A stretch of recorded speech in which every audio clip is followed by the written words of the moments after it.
قبر والے کے پاس بیٹھو اور وہاں جا کے اپنی مشکل سناؤ. یہ فضائل حج ہے ہمارے ہاتھ میں. اس کا صفحہ 138 ہے. کہتے ہیں ایک آدمی مرا, اس کے ورثے کے اندر رسول اللہ صلی اللہ علیہ وسلم کے بال بھی آئے. ایک بھائی نے سارے بال لے لیے اور ایک بھائی نے مال لے لیا. مال والے کا مال ختم ہو گیا, بال والے کو اللہ نے بڑا مال دیا. پھر جب یہ مر گیا, مولوی زکریا صاحب کہتے ہیں ہمارے صلحاء کے خواب میں اللہ کے نبی آئے, کہا کسی کو کوئی مسئلہ ہو وہ اس کی قبر پہ بیٹھ کر دعا کرے, اس کا مسئلہ ختم ہو جائے گا. یہ فضائل حج ہے.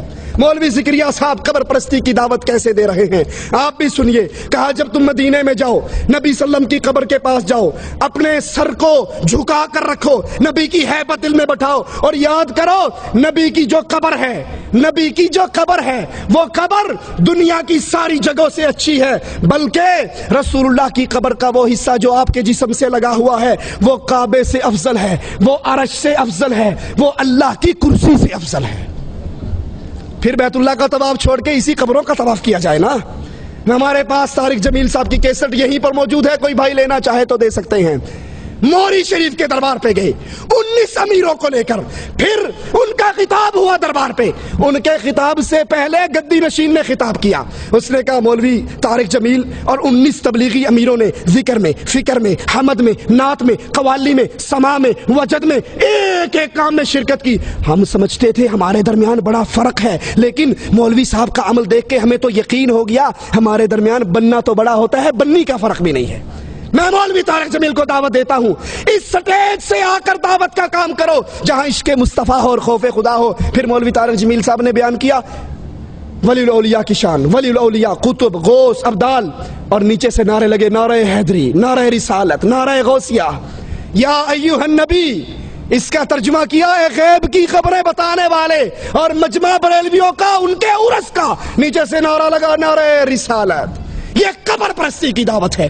قبروں پہ بیٹھو, قبر والوں کو حاجت سناؤ. اور قرآن اعلان کرتا ہے والذین یدعون من دون اللہ لا یخلقون شیئا وهم یخلقون اموات غیر احیاء وما یشعرون ایان یبعثون. تم تو کہتے ہو ہمارے تبلیغی عالم نے قبر والے کو کہا, اس نے صدقہ کیا, اونٹ ذبح کیا. قرآن کہتا ہے جن کو تم پکارتے ہو انہوں نے کسی چیز کو پیدا نہیں کیا, یہ خود بندے دے پتر نے, یہ خود مخلوق ہے. اور حالت کیا ہے اموات غیر احیاء, یہ مردہ ہیں, یہ زندہ نہیں ہیں. انہیں تو یہ بھی نہیں پتا اٹھایا کب جانا ہے. بہت بڑی بدعقیدگی اہل ایمان میں, مسلمانوں کے اندر اس قرآن کو چھوڑنے کی وجہ سے, ان فضائل اعمال کو اپنے سینے سے لگانے کی وجہ سے جو پھیلی, اس میں ایک بڑی خطرناک بات رہبانیت کی دعوت, صوفیت کی دعوت. یہ ہمارے ہاتھ میں فضائل درود ہے, مشکل کشائی کی دعوت, اس کو پکارو اس کو پکارو. ایک کہتا ہے فضائل درود کے اندر میں حج پہ گیا, صفحہ 116 ہے, میری ماں مر گئی وہیں رہ گئی, منہ کالا پیٹ پھول گیا. میں نے کہا یہ کیا مصیبت آ گئی. اچانک مدینے سے دیکھا ایک ابر آیا, نیچے اترا, اس میں سے بندہ ظاہر ہوا, ماں کے منہ پہ, پیٹ پہ, جسم پہ ہاتھ پھیرا. وہ پھیرتے ہی فوراً ہی ماں بالکل ٹھیک ٹھاک ہوگی. میں نے کہا تو کون ہے؟ کہا تو نے نہیں پہچانا؟ کہا نہیں میں نے تو نہیں پہچانا. کہا میں محمد الرسول اللہ ہوں. اللہ کے نبی علی اور عائشہ کی صلح کے لیے کیوں نہ آئے؟ اللہ کے نبی عمر کو شہید ہوتے ہوئے بچانے کے لیے کیوں نہ آئے؟ اللہ کے نبی عثمان جب گرفتار تھے, پیاسے تھے, اس پیاسے کی پیاس بجھانے کے لیے کیوں نہ آئے؟ اللہ کے نبی حسنین کریمین کو کوفیوں کے شر سے بچانے کے لیے کیوں نہ آئے؟ تیری ماں مر گئی تو اللہ کے نبی صلی اللہ علیہ وسلم نے فوراً آ کر اس کے منہ پر, اللہ کے نبی پہ اتنی بڑی تہمت. عائشہ فرماتی ہیں عورت بیعت کرنے کے لیے آئی, پردے کے پیچھے سے ہاتھ آگے کیا, آقا کی نظر انگلی کی پوریوں پہ پڑی. کہا عائشہ اس سے کہو ہاتھ پیچھے کرے, محمد نام محرم عورتوں کی انگلیوں کو دیکھنا بھی برداشت نہیں کرتا. اور ظالم اتنی بڑی رسول اللہ کی توہین کہ اللہ کے نبی علیہ الصلوۃ والسلام نے اس عورت کے منہ پہ, پیٹ پہ, جسم پہ ہاتھ پھیرا. اور وہی صوفیت کی بات, رہبانیت کی دعوت اس کتاب نے کیسے پیش کی یہ دیکھیے ہمارے ہاتھ میں. 356 صفحہ ہے, فضائل اعمال ہے. کہتے ہیں عبد الواحد مشہور صوفی ہیں, ایک روز نیند کا اتنا غلبہ ہوا, سو گئے. رات کو خواب آیا، خواب کے اندر وہی ایک حسین و جمیل خوبصورت ریشمی لباس میں لپٹی ہوئی لڑکی نظر آئی. کہنے لگی تو سو رہا ہے، فکر کر میرے لیے، بھاگ دوڑ کر. اٹھے اور اٹھنے کے بعد قسم اٹھا کر کہا آج کے بعد کبھی نہیں سوؤں گا، اور 40 سال تک عشاء کی وضو سے فجر کی نماز پڑھتے رہے. رسول اللہ کے پاس 3 صحابہ آئے تھے، تفصیل کا وقت نہیں، اور یہی قسم کھائی تھی.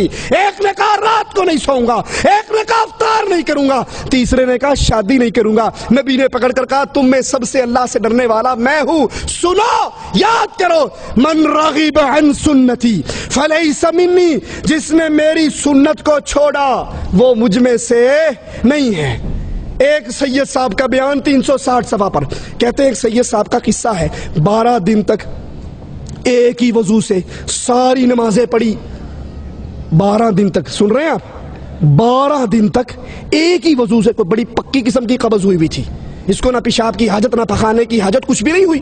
12 دن تک ایک وضو سے نماز پڑھی، اور 15 سال تک مسلسل کبھی لیٹنے کی نوبت نہیں آئی. 15 سال تک نہیں لیٹے. اور صفحہ 382 پہ ایک اور بزرگ کے بارے میں کہتے ہیں، ان کے پاس ایک مرید آیا، انہوں نے فجر کی نماز پڑھی، فجر کی بعد نفل شروع ہو گئے، نفل لے کر ظہر تک پڑھتے رہے، ظہر کی نماز پڑھی، ظہر کی نماز کے بعد پھر نفلوں میں شروع ہو گئے، عصر تک نفل پڑھتے رہے، عصر کی نماز پڑھی، اس کے بعد دعا میں مشغول ہو گئے، اس سے فارغ ہوئے، مغرب کی نماز پڑھی، مغرب کے بعد نفلیں شروع کر دی، پھر عشاء کی اذان ہوئی، عشاء کی نماز پڑھی، یہ بیٹھا رہا بیچارہ انتظار کرتا رہا، عشاء کے بعد نفلیں شروع کر دی، پھر صبح ہوگی، صبح کی نماز پڑھی، صبح کی نماز پڑھنے کے بعد ذکر شروع کر دیا. بیٹھے بیٹھے آنکھ لگ گئی تو فوراً آنکھ کھول کے کہتے ہیں استغفر اللہ، اس آنکھ سے اللہ کی پناہ جو نیند سے بھرتی نہیں ہے. یہ نماز پڑھتا رہا یا سوتا رہا ہے؟ یہ دعوت رسول اللہ صلی اللہ علیہ وسلم کی دعوت نہیں. اللہ کے نبی زینب کے گھر میں آئے، لٹکی ہوئی رسی کو دیکھا، کہا کیا ہے؟ کہا جب زینب تھک جاتی ہے پھر زینب اس کا سہارا لے کر، اس کا ٹیک لے کر، اس کا ٹیک لگا کر پھر نماز پڑھتی ہے. کہا اس کو کھول دو اور اس کو سنا دو، جب وہ تھک جائے تو اس پر اس کے جسم کا حق شروع ہو جاتا ہے. فرماتے ہیں 465 صفحے پر، صوفیت کی دعوت، قرآن بھی چھوڑ دو، ذکر الا اللہ کا ضربے مارو. کہا سید علی میمون، ان کا مشہور قصہ ہے، بہت بڑے عالم تھے، مفتی تھے، مدرس تھے. وہ ایک سید صاحب کے بیعت ہو گئے، سید صاحب نے اس سے سارے کام چھڑوا دیے اور کہا بس ضربے مارو، الا اللہ الا اللہ الا اللہ. سانس سے دیکھا آپ نے لائٹیں بند ہوتی ہے، یہ کیا ہے؟ یہ لا الہ، یہ کیا؟ الا اللہ، لا الہ الا اللہ. بس یہ ضربے لگتے رہے، اندھیرا ہو گئے. کہا ضربے لگوانی شروع کر دی. ان کو پتہ لگا کسی وقت یہ چھپ کر اللہ کا قرآن بھی پڑھتے ہیں. فوراً بین لگا دیا کہ تم نے قرآن بھی نہیں پڑھنا، صرف ہمارے بتائے ہوئے ذکر کرو اور اللہ کی ضربے مارو. کہا کچھ عرصے کے بعد ان کا دل جاری ہو گیا، پھر دل نے ضربے مارنی شروع کر دی، پھر دل سے الا اللہ کی صدائیں نکلنی شروع کر دی. پھر جب ان کا دل چل پڑا پھر ان سے کہا ہاں اب تم قرآن پڑھو. پھر جب قرآن پڑھا تو ایسے ایسے انوار ان کے سامنے آئے جو اس سے پہلے نظر نہیں آئے تھے. کیا یہ طریقہ رسول اللہ صلی اللہ علیہ وسلم کا طریقہ ہے؟ ابن مسعود مسجد میں داخل ہوئے، لوگ پتھروں پہ ذکر کر رہے، ایک کہتا اللہ اکبر، سارے کہتے ہیں اللہ اکبر. آپ نے فرمایا ان بدعتیوں کی مسجد سے نکالو اور یہاں قرآن کی تلاوت نہ کرو، بس مولویوں کے بتائے ہوئے ذکر کرو. یہ راستہ رسول اللہ صلی اللہ علیہ وسلم کا راستہ نہیں. فضائل ذکر ہے، مولوی ذکریہ صاحب رائٹر ہیں، صفحہ 575 ہیں. فرماتے ہیں ہمارے ایک پیر صاحب ممشاد ان کا نام ہے، ان کی موت کا وقت آیا، انتقال ہونے لگا تو پاس بیٹھنے والوں نے دعا دی کہ حضرت آپ کو اللہ عز و جل جنت کی فلاں فلاں فلاں نعمتیں عطا فرمائے. کہنے لگا بھلے آدمی، جنت تو 30 سال سے بن کر سنور کر میرے سامنے آ رہی ہے، میں کبھی اس جنت پہ نظر ہی نہیں ڈالتا. کیوں؟ صوفیوں کا عقیدہ ہے، آدھی کلندری رابعہ بصری کہا کرتی تھی جنت کے پانی سے جہنم بجھا دوں، جہنم کی آگ سے جنت جلا دوں، پھر بے لوث ہو کر عبادت کروں. یہ صوفیت کی دعوت ہے، یہ رہبانیت کی دعوت ہے. رسول اللہ صلی اللہ علیہ وسلم نماز کے دوران 2 قدم آگے بڑھے، پھر 2 قدم پیچھے ہٹے. صحابہ نے کہا آپ آگے کیوں بڑھے؟ پھر آپ پیچھے کیوں ہٹے؟ کہا مجھے اللہ عز و جل نے جنت دکھائی، میں اس کی خواہش میں آگے بڑھا. پھر رب نے جہنم دکھائی، میں اس کے ڈر سے پیچھے ہٹا. اور قرآن بیان کرتا ہے یدعون ربہم خوفا وطمعا، اہل ایمان اللہ کی جنت کی لالچ میں آگے بڑھتے ہیں اور جہنم کے ڈر میں، ان 2 کے درمیان رہ کے اللہ کی عبادت کرتے ہیں، یہ عقیدے کہ ہمیں جنت کی ضرورت نہیں، ہم جنت کو دیکھتے نہیں، ہمیں جنت کی طلب نہیں، یہ عقیدے محمد رسول اللہ کے عقیدے۔ آپ نے تو بدر میں صحابہ سے کہا تھا قوموا الی جنت عرضھا کعرض السماء والارض، اٹھو اس جنت کی طرف دوڑ لگاؤ جس کی چوڑائی زمین و آسمان کے برابر ہے۔ 572 صفحہ ہے فضائل صدقات کا، رہبانیت اور صوفیت کی دعوت۔ کھانا پینا چھوڑ دو، بیگم بچے چھوڑ دو، پہاڑوں میں نکل جاؤ۔